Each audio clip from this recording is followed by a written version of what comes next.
Hi, everyone. I'm James Garbutt. And I'm Denny Dumas. And this is the Garbutt Dumas Real Estate Podcast.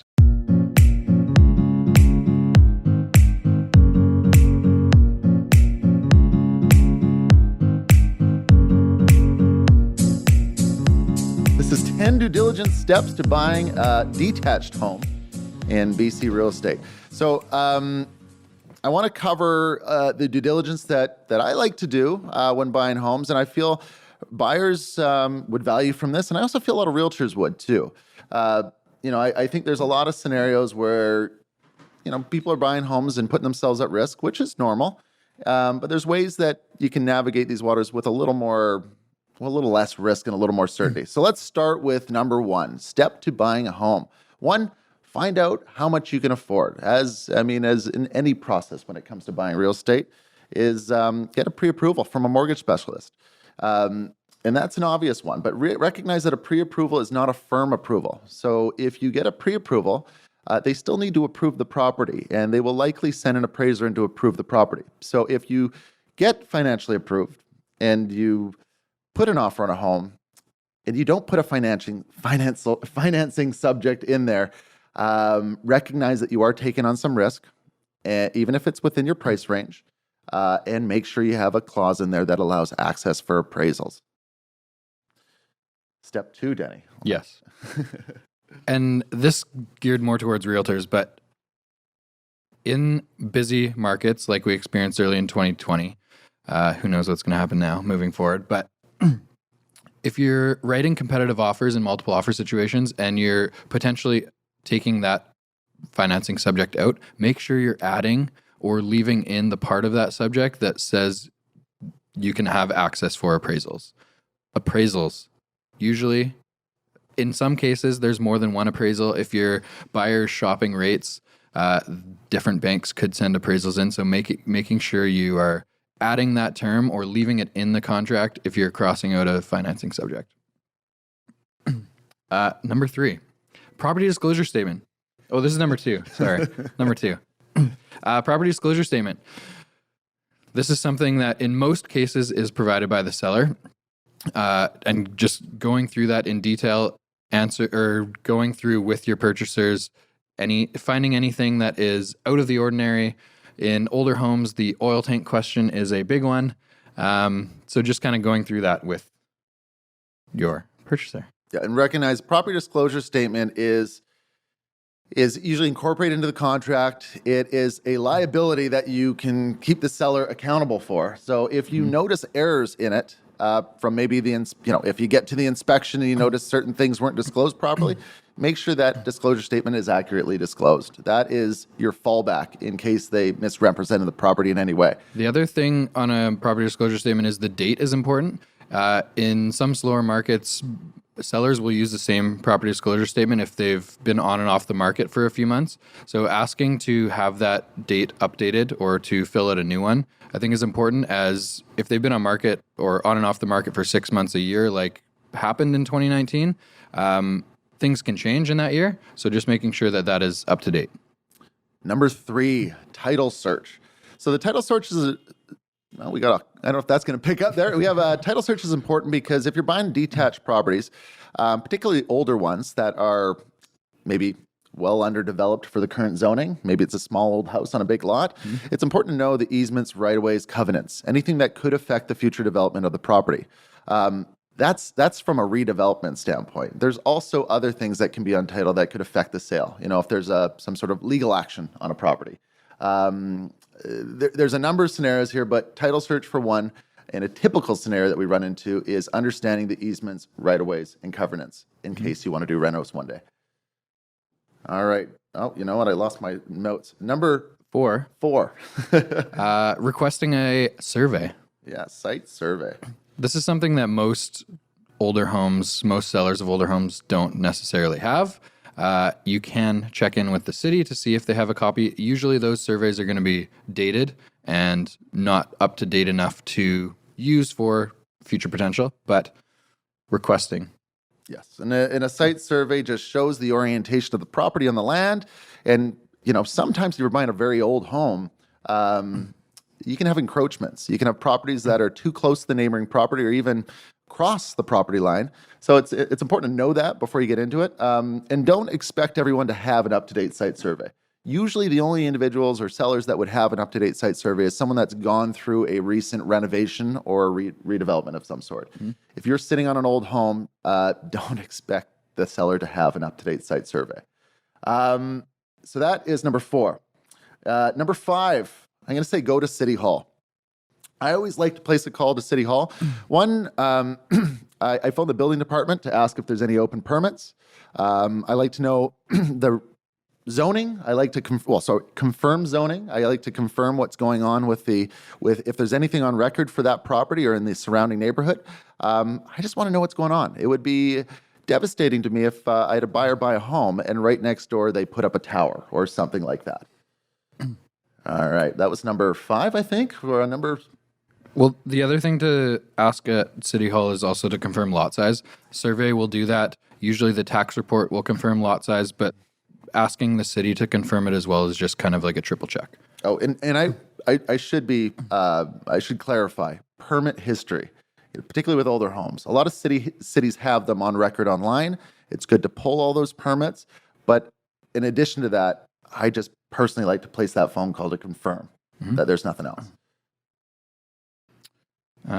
Utility expenses. So in New Westminster, we have our own electric company. We feel special about that. Most people use BC Hydro throughout Greater Vancouver. Fortis is often a common one. So depending on the city, you'll have a water, sewage, garbage bill as well. So just getting the information on those utilities for buyers' monthly cost budget. All right, I think we're on 7. I'm going to say oil tank. Now, let's be clear here. Steps 1 to 6 don't cost the buyer money. Yeah. So it's a little bit of strategy there. If you get through steps 1 to 6, the future steps start costing money. So oil tank, very common. I mean, I think the last decade of oil tanks was the 1970s. So if you're 1970s or earlier, it's important to get as much peace of mind in the oil tank world as possible. And oil tanks are a tricky subject because it's hard to get peace of mind on a number of occasions. We recently had a client buy a home that was 100 years old that very well could have an oil tank, but because of the limitations of scans and the existence of decks and obstructions around the perimeter of the home, you can't get 100% peace of mind without removing a deck. So what we typically recommend when it comes to oil tanks is get as much peace of mind as possible. If they have a scan, get a copy of the scan. If the scan is a metal detector scan and has a bunch of disclosures that give you no peace of mind, consider getting a GPR scan, that's ground penetrating radar scan, that will give you more peace of mind. Recognize if there are obstacles that you cannot get around. I think it's important to put a clause in the contract that keeps the seller liable in the event that you discover an oil tank. If they don't want ongoing liability indefinitely, then one suggestion would maybe to put a 1-year cap on it. So hook them for a year if you can. And in that year, once you move into the property, you can choose to dismantle that deck and get yourself 100% certainty on a tank, if you choose to. Where are we at here, Denny? The other thing with oil tanks that you can provide a little bit more peace of mind is just checking in with the city fire and safety. In New West, there's a really great person who answers her emails all the time.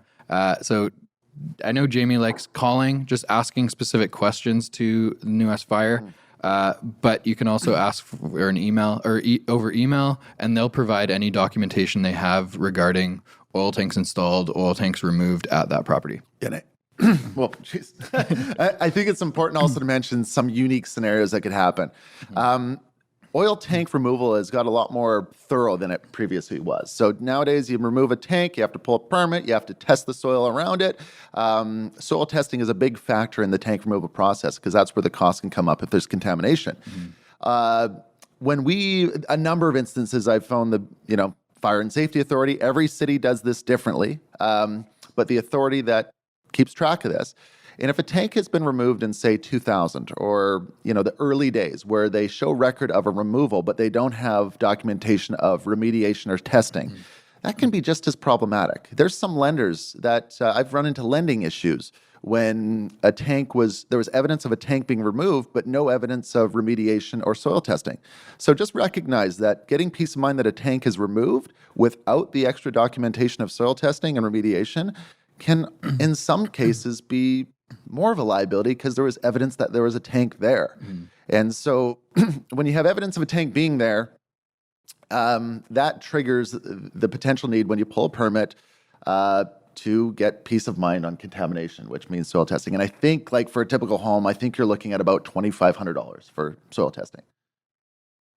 Next, hire a home inspector. This obviously very, very important for older homes. A typical home inspection is going to cost you $500 to $800 for an older home, and just provides a lot of peace of mind. They're going to find things that you can't see through a visual inspection of the home. Electrical is a big one. Types of plumbing, drainage.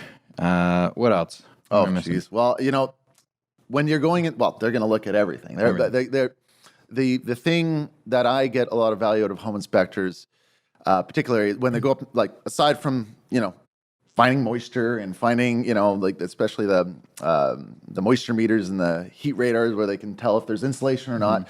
Aside from that, if there's knob and tube wiring, that could affect your ability to get insurance, and that could affect your ability to get a loan.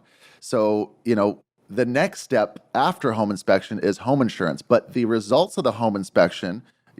So the sequence that I think would be best here is you call a home insurance provider prior to the inspection.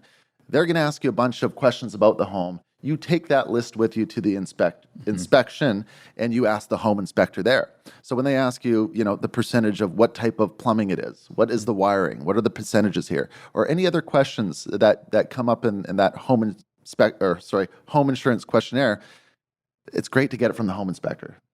So home inspector, there is a long list of things that you can get from that. But outside of the home inspection, also you want to make sure you get home insurance, and that is a requirement to get a loan in most cases.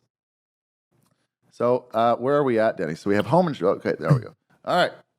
Last. Is this number 10? This is number 10. All right, here we go.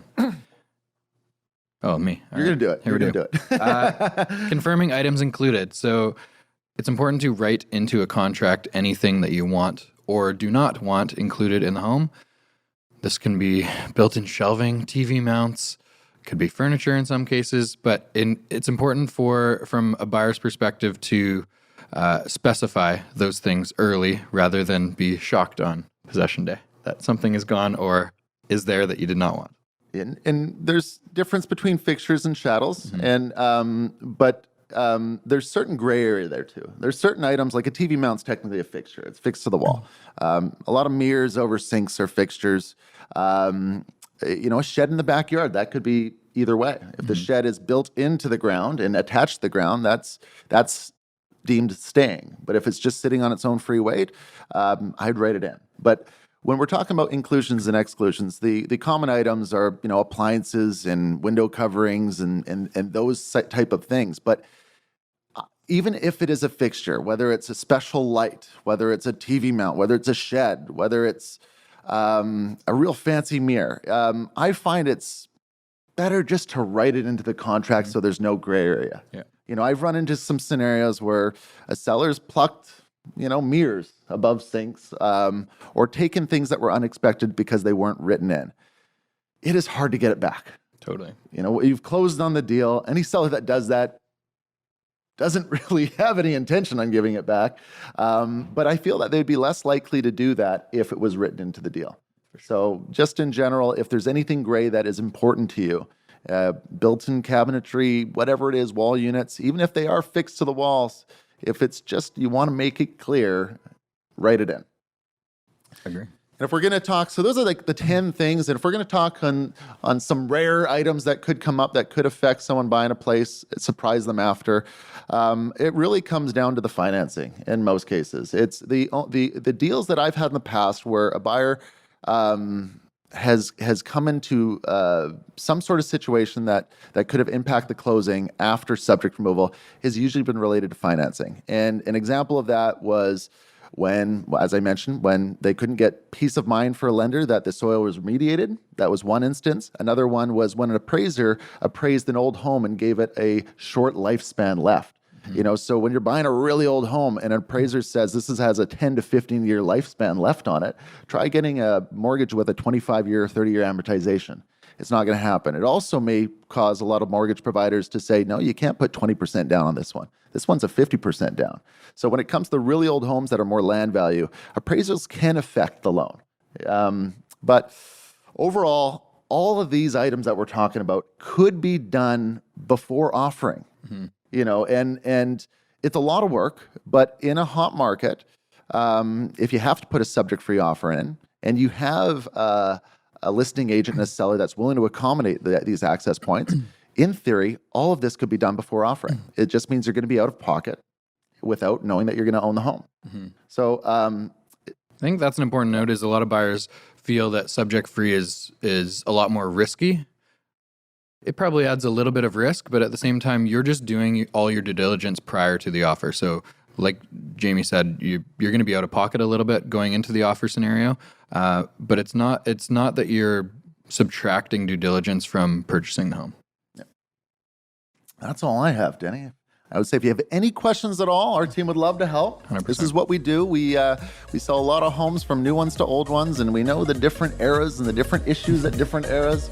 But yeah, just reach out to us. We'd love to help.